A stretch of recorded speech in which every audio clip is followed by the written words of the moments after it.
parce qu'elle pose question à toute conscience humaine, ne devrait être décidée que par la voie du référendum. It is a dream deeply rooted in the American dream.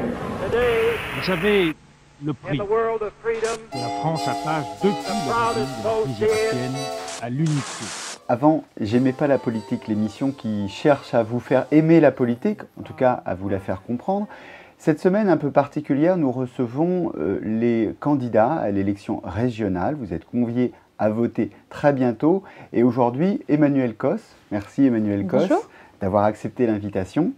Vous êtes la tête de liste d'Europe Écologie Les Verts et la secrétaire nationale d'Europe Écologie Les Verts. La première question, vous jouez à domicile d'ailleurs. Vous êtes née dans le 12e arrondissement. Absolument, oui. Moi, je suis une Parisienne. Je suis née à Paris. J'ai survécu dans le 12e. J'ai dû déménager 3 fois dans ma vie. Et voilà, c'est ma ville, c'est ma région. Et en même temps, j'ai aussi eu une expérience professionnelle un peu au-delà. Mais voilà, oui, en effet, c'est mon lieu de vie. Donc, vous n'êtes pas une transfuge? Je suis ni une transfuge et en même temps, je ne suis pas une Parisienne dans le sens où je ne sortirais pas du périphérique, ce qui est le cas de certains de mes amis. C'est-à-dire que moi, j'ai beaucoup d'amis qui sont arrivés à Paris pour travailler quand ils étaient adultes. Moi, j'y ai grandi, j'y ai passé toutes mes études, j'y ai travaillé, mais j'ai aussi beaucoup travaillé en banlieue, en grande couronne. Donc, c'est vrai que j'ai un rapport avec ma région qui est un peu différent de gens qui sont arrivés uniquement pour travailler à Paris, où ils ne connaissent pas les contours de cette région. Moi, j'ai étudié à Saint-Maur et à Créteil, j'ai donné des cours à Grigny, dans les Yvelines, en Seine-Saint-Denis. Donc voilà, c'est une relation très particulière. Et c'est vrai aussi que toute ma famille maternelle est d'origine d'Île-de-France et avant d'origine italienne, immigrée. Alors comment vous expliquez que cette région, il y a peut-être un déficit d'identité dans cette région? Mais parce que c'est une région qui est... Est-ce qu'on est avant tout francilien? Je ne suis pas certaine. Moi, je me considère comme parisienne, comme européenne. Mais parce qu'en fait, je pense que l'Île-de-France, c'est aussi une identité très multiple. Moi, j'ai grandi avec des enfants qui arrivaient par l'immigration. Quand j'étais enfant, c'était beaucoup de gens qui venaient du Portugal, qui venaient des pays d'Afrique. Moi, mes grands-parents sont arrivés d'Italie et sont devenus des gens de Paris ou de l'Île-de-France. Donc, je pense que cette identité, elle est un peu différente. Et puis, on rencontre des tas de gens très différents quand on est en Île-de-France. Et ça, c'est une diversité, une richesse que tout le monde ne veut pas voir. Mais moi, je l'aime vraiment pour ça. Des brassages de culture, des brassages de niveaux sociaux, des brassages d'histoire. Et c'est peut-être vrai aussi. Précisément, comment on transforme ces brassages et cette diversité culturelle en atout politique pour la région? Je pense que ça doit être une force. Et je pense que parfois, on souffre en Île-de-France que justement ces brassages soient devenus des identités qui excluent. Et que finalement, par les raisons de la ségrégation sociale, par les raisons de l'aménagement du territoire, on a mis d'un côté les riches, d'un côté les pauvres, que les personnes d'origine immigrée se retrouvent plutôt dans les quartiers où les loyers sont pas chers, et que, par exemple, l'école est malheureusement en Île-de-France un formidable outil à exclusion. Et donc, aujourd'hui, assumer et défendre cette diversité, cette richesse, c'est aussi la prendre en compte et en faire quelque chose. Je veux dire par là qu'on est dans un débat aujourd'hui en France où on a tendance à avoir des personnes qui veulent tuer cette diversité ou en faire, plutôt qu'en faire un atout, en faire un obstacle. Et moi, je dis aujourd'hui, cette Île-de-France, c'est des gens d'origine diverses, de cultures diverses, de niveaux de qualification divers, et en même temps, c'est ça qui est formidable. Comment on fait précisément, concrètement, quand on est à la tête de la région Île-de-France, que vous serez peut-être en décembre prochain, pour transformer ça politiquement, c'est-à-dire en matière de mixité, par exemple? La première chose, c'est je pense qu'on l'assume. C'est-à-dire qu'à la tête d'une région comme cette région Île-de-France, on donne à voir cette diversité de l'Île-de-France, que ce soit des territoires très différents, très agricoles, très urbains, des populations très différentes, et qu'après, on assume des politiques qui aident tout le monde.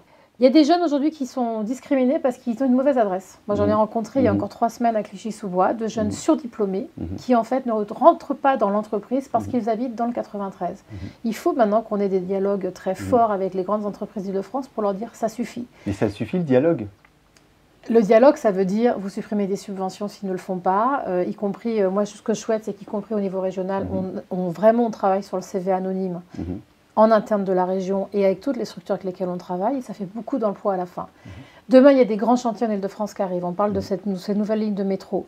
Est-ce que ces chantiers vont, par exemple, bénéficier aux habitants de l'Île-de-France pour travailler? Ça s'écrit dans des clauses de marché public. Et puis après, il y a aussi l'image que vous donnez de l'Île-de-France. À un moment, avoir des événements de communication, de valorisation de notre jeunesse, des aînés, des familles dans leur diversité. Je vais vous dire une chose assez simple. Mettre une diversité sur les visages que vous utilisez sur de la communication. On a pu remarquer que ça a été difficile d'avoir, par exemple, des personnes qui sont d'origine africaine, d'origine maghrébine. Je vous donne des exemples très clivants, mais c'est une réalité. Aujourd'hui, on est dans une communication, même pour la région Île-de-France, qui est très monocolore. Et puis ensuite, il faut être très clair, l'égalité des territoires pour l'Île-de-France, ça doit être une réalité. Il y a plein d'argent en Île-de-France. Il faut penser qu'on a le département le plus riche de France, les Hauts-de-Seine. Un des départements les plus pauvres de France, la Seine-Saint-Denis. Ces deux départements sont limitrophes. À 5 km d'écart, vous êtes sur des niveaux de richesse incroyables. Et la question, c'est comment est-ce qu'on remet de l'égalité là-dessus? La région peut être justement la garante de cette égalité de territoire et de dire maintenant, ça suffit, ce tel déséquilibre à cette échelle régionale. Pour rebondir sur ce que vous venez de dire, vous savez que le maire de New York, de Blasio, avait fait sa campagne juste en affichant sa famille, lui, sa femme, qui est d'origine afro-américaine, et ses 2 enfants métis. Et son slogan, c'était ça. Mais vous voyez, on parle souvent de l'absence de personnes d'origine étrangère sur les listes en politique. C'est quand même une réalité encore aujourd'hui, même au niveau régional, y compris nous qui avons fait beaucoup d'efforts là-dessus. On le voit bien qu'il y a une absence de représentation des différentes minorités. Mais au-delà de ça, c'est les images que vous utilisez. Et c'est vrai qu'aujourd'hui, il y a dans ce pays... Enfin, c'est fou. Moi, je passe mon temps dans les quartiers populaires d'Île-de-France parce que c'était ma délégation dans ce mandat à la région. Je vois des gens de toute origine. Pourquoi est-ce que je ne les retrouve pas quand je regarde la télé ou quand je regarde des documents relatifs à la région? Et là-dessus, je pense qu'il faut qu'on admette qu'on doit faire beaucoup mieux et qu'on doit en plus, là, changer totalement de culture. Ce qui se fait aux États-Unis, même ce qui se fait dans d'autres pays d'Europe, objectivement, qui, eux, ont, je pense notamment en Grande-Bretagne, totalement changé cette vision-là. Je vais vous proposer, pour terminer, un petit questionnaire que je propose à tous les candidats pour aider à mieux vous connaître. Et la première, c'est, dites-moi le lieu que vous préférez en Île-de-France, je vous dirai qui vous êtes. J'aime l'urbanité de l'Île-de-France. Et je l'aime, y compris avec ses désagréments. Mais voilà, donc c'est être... dans cette métropole, n'importe où. Mais par exemple, qu'est-ce qui me fait sentir en Île-de-France? Je ne dis pas que c'est le lieu que je préfère, mais vous êtes dans le métro parisien, dans une station de RER. Pour moi, c'est ça l'Île-de-France. L'atout principal et le handicap principal de cette région? Son atout principal, c'est les possibles, parce que c'est une région qui a beaucoup d'argent, une économie très forte, une culture énorme. Et donc, vous pouvez tout faire dans cette région. Son handicap, c'est une région qui est très fractionnée, qui a été vraiment conçue pour une partie de la population contre une autre et qui n'arrive pas à combattre des maux importants que sont le mal-logement, l'habitat insalubre, la pauvreté et cette ségrégation territoriale qui est une réalité en France. 2 questions qui nous amènent de l'Île-de-France à la France tout court. C'est l'historien qui revient un petit peu là.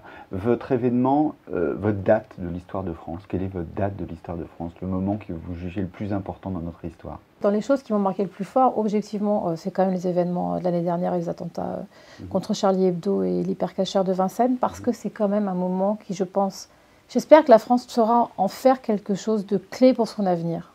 Le débat politique actuel me déçoit un peu de ce côté-là, mais il n'empêche que pour moi, c'est une date extrêmement importante. Il y a eu un avant et un après, et je pense que c'est important de ne jamais l'oublier. Dernière question, la personnalité de l'histoire de France, la personnalité que vous jugez une des plus importantes pour vous, qui peut-être dans votre engagement politique, parce que vous avez toujours aimé, vous, la politique. Écoutez, je vais vous donner pour une fois une personne qui n'est pas connue, qui a été président d'ACT UP, qui s'appelait Klaus Welle, était président d'ACT UP en 1992. C'est quelqu'un qui avait fait très peu d'études, qui à 30 ans s'est battu contre le sida et contre des tabous énormes dans ce pays, des carcans énormes. Et c'est une leçon de vie, mais comme je pense qu'on en rencontre par tant de personnes.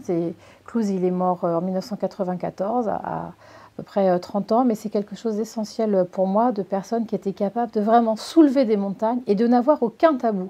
Quelqu'un qui avait un CAP de pâtissier, mais qui était capable de dire au Premier ministre, au ministre de la Santé, qu'à l'époque, des personnes mouraient en silence parce qu'elles n'avaient pas de traitement. Merci Emmanuelle Cos d'avoir inauguré cette émission. Merci à vous, restez fidèles à FDM TV. Je vous rappelle qu'il n'y a pas qu'une seule candidate à cette élection, il y en a 11, il y a un tableau qui s'affiche. Valérie Pécresse pour les Républicains, Claude Barthelone pour le Parti Socialiste, Valéran de Saint-Just pour le Front National et tous les noms qui s'affichent. Bonne soirée.